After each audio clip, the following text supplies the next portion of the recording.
To Zeke or not to Zeke? That is once again going to be the question with Tony Pollard working into Zeke's workload. So we've got a 51.5 over under. Philadelphia is heading to Dallas. Dallas is favored by 3.5 points. I think that spread could actually be a little bit higher. So let's go over here and start talking about some of the injuries. Boston Scott did not practice on Saturday, which means he is not likely to play tonight. That means that we are going to get a little bit more Kenneth Gainwell. In terms of tight end death, Tyree Jackson is injured. Not a big deal. On the other side of the ball, Malik Turner is injured, so that helps with our Dallas wide receiver depth behind Michael Gallup. Michael Gallup is also on IR, and then Shane McKean is also down for the Dallas Cowboys. So that's going to do it for injuries. Not much is changing besides getting a boost for Kenneth Gainwell. So let's head over to our optimal results. We've got Dak Prescott appearing in 75.8% of total lineups. He's in the captain spot 19.3% of the time. That is the highest percentage of anybody on the slate. Jalen Hurts is right there behind him with a 63.8% total, but he's only appearing in 16% of the captain spot. So before we get into any more, the pricing this week is so high on so many players that it's going to be like if you can afford a 150 max, that's the type of slate that it's going to be. So you're going to have to fade a lot of really good players. You're going to have to fade 3 to 4 solid fantasy options. I don't know if that's a decision that you make that you're going to full fade someone like Amari Cooper, thinking that the rib injury might be hindering him, even though he's not on the injury report, or maybe you're fully fading the Eagles offense entirely and you're going to do just Dallas 5x1s. You're going to have to make some sort of decision like that because there's so many viable options. For example, it's not as if you can really stack Dak Prescott with your favorite Cowboys wide receiver and then Jalen Hurts with Devonta Smith with 2 more viable options. I mean, you're going to need 2 punts in that, and it's going to be a punt at captain, which is always difficult. So it's not going to be an easy week for that. It's going to be the type of week that you have to decide what you think the game flow is going to be and how does that game flow benefit people. If it's going to be like an Ezekiel Elliott and Tony Pollard day where you get them both going on the ground, maybe that's viable. Maybe you don't run Dak, so maybe it's an Ezekiel Elliott, Tony Pollard day with Jalen Hurts and Reagor and Smith and Ertz. So that could be a fair way to go about it. So let's carry on here. Miles Sanders is actually third. He's appearing in 50% of the winning lineups. He's only 8,000 compared to Zeke at 84. So if you want to make the stance that you believe Tony Pollard is the better play today, then you could not play any Zeke and just do Miles Sanders and Tony Pollard in your lineups. Ezekiel Elliott is just following Miles Sanders. By the way, Miles Sanders is 13% in captain, so he's just there behind the quarterbacks. The one of only 3 options above 10% captain appearances. Ezekiel Elliott's right under it at 9.1% in captain. He's appearing in 49% of the total lineups. Again, 8,400 might be a little rich if he's going to continue to be a part-time player. Even if he's getting the goal line work, he still needs to get more receptions. Amari Cooper, we talked about maybe being a little bit hindered. He's pretty good at playing through injury throughout his career, though, and he's appearing in 10.8% of the captain spots with 35% in the flex. CD Lamb right behind him, 41% total rostership and 32% in the flex. That's both of your big 2 Dallas receivers. And that's what I was talking about before we looked into these percentages, is that it's going to be really hard if you want to go Dak, Cooper, Lamb. And some of these punts are going to be super popular. So, your Quez Watkins, or even lower. I mean, Kenneth Gainwell is only 5K, so I guess a little bit more than a punt, but the cheaper players are going to be super popular because people want to, jam in these big names. So it's going to the closer you get to like a Dak Amari Lamb stack, the more difficult it's going to be to get contrarian, especially since you're going to have to do something like a Quez Watkins and captain. And if you're doing a Quez Watkins and captain, then you're going to struggle to. I mean, you can't play Hurts. You can't run Watkins Hurts. So do you really want to run Quez Watkins and captain without Hurts? So that's going to be a difficult decision to make. When I go to build lineups here in just a second, Cedric Wilson at captain might be a way to get some relief. He is appearing in 21% of the total lineups. That's 19% in the flex, 2% in captain. He might be a viable captain if you want to do those Dallas 4x2. So it's going to have to be something like Wilson, Prescott, Cooper, Lamb, and then see what 2 punts that you can hit on. We'll go down just a little bit because I talked about Pollard. So Pollard was actually only appearing in 18.8% of the lineups, 16.6% in the flex, 2.2% at captain. He is 7,600.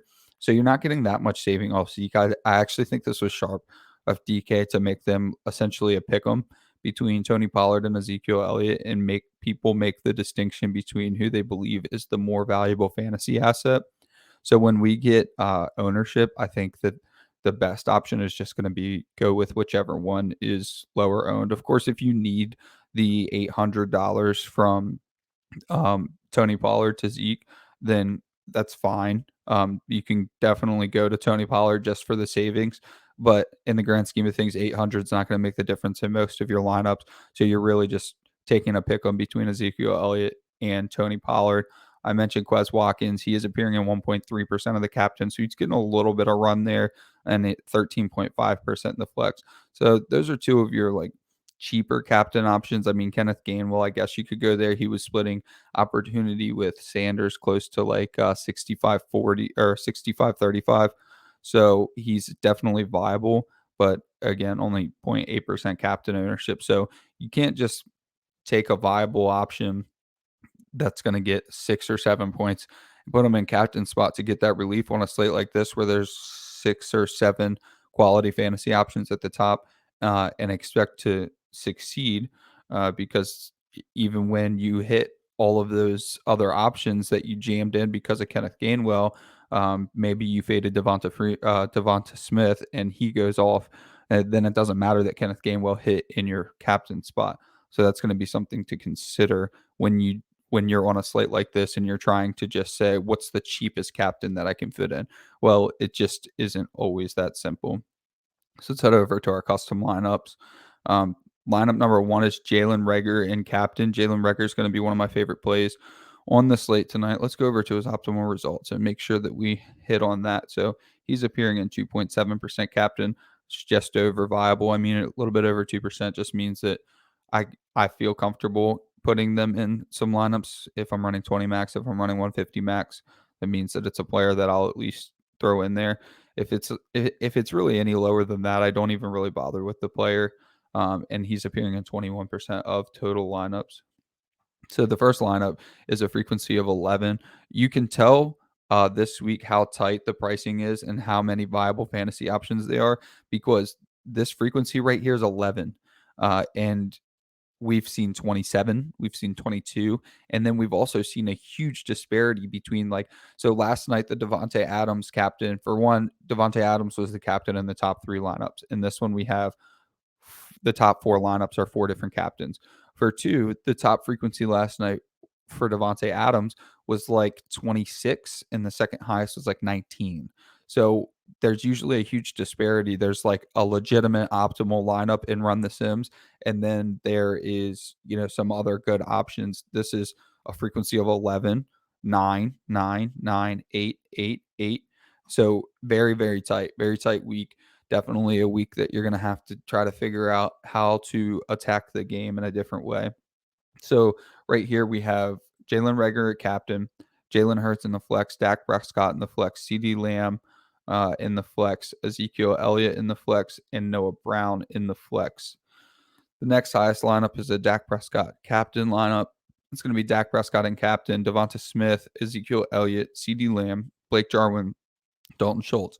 It's a good Dallas 5x1 with the leading receiver from the Eagles as a run back. And then we'll do one more, which is a Miles Sanders captain. Miles Sanders captain, Dak Prescott, Devonta Smith, Zach Ertz, Jalen Hurts, Jalen Reagor. So that's another 5x1 going the other way. So that even shows you that we have our second best lineup is a Dallas 5x1. Our third best lineup is an Eagles 5x1. It can go both ways. We're talking a 51.5 point over under between NFC East teams. So it's definitely got the ability to stay close. So we're going to head over here and we're going to go put together our showdown lineup. We're going to try to do. I want to play off of this Jalen Reagor lineup. So it's going to be Jalen Reagor and captain. He's probably my favorite play tonight. Jalen Reagor and captain, and then we want Dak and Hurts. So I talked about earlier, if you want Dak and Hurts, you have to try to find a viable captain option, and I think Reagor has been that viable option. So we go back over here, and it was Jalen Reagor in the flex, or in the captain, Jalen Hurts in the flex, Dak Prescott in the flex, and then the simulator has CD, Zeke, and Noah Brown. So I want to see if I can change that just a little. So we're going to go with Pollard and take our 800 savings. We're going to go with Amari and take another 800 savings, and that is going to leave us with 1,900. And let's see who we can punt at 1,900. Probably want to go with Greg Ward here. So yeah, that's actually a decent option. The only problem with that is it's pretty close to your salary. You're only going to leave 300 on the table. But you could also still go back down to Noah Brown and just leave the savings on the table. But for the sake of the exercise, we'll throw Greg Ward in there. So we've got Jalen Reagor at captain, Dak Prescott, Tony Pollard, Amari Cooper, and then we've got Jalen Hurts and Greg Ward. I talk about a lot not doing 3x1s because oftentimes people land on 3x1s. This might be a case where there's so many viable options in a really close game environment, high total, that you don't really need to follow that rule. Maybe I make exception to that rule today because there's so many viable options and there are going to be so many different lineup combinations. You see how tight it is. We just talked about it, that going 4x2 and going 5x1 is always going to be great, always going to be good for being contrarian. However, on this slate, I don't think it hurts to jam in 3 players on each team and hope that the game gets over 51.5 and stays within the 3-point spread. So the last thing we're going to do is go over our projections. Dak Prescott is projected for 23.8. Jalen Hurts is projected for 21.8. Amari Cooper, big drop off year between the quarterbacks. So that's why it's important to try to find a viable captain so that you can fit these two quarterbacks. Both of them have some rushing potential. Dak hasn't rushed as much this year, but you like the quarterbacks with the rushing upside, and both of them have, well, Dak Prescott definitely has 300-yard upside, but I think Jalen Hurts can get there as well in this third week. And then you have that big 4-point drop off. So regardless of if they were quarterback or not, if you're going to have a big 4-point drop off between the second player and the third player, you're probably going to want to fit the top two in your lineups. The only caveat is if you can identify between Dak and Hurts your favorite and captain one of them, obviously you're going to miss out on your Cooper or your Lamb, at least both of them.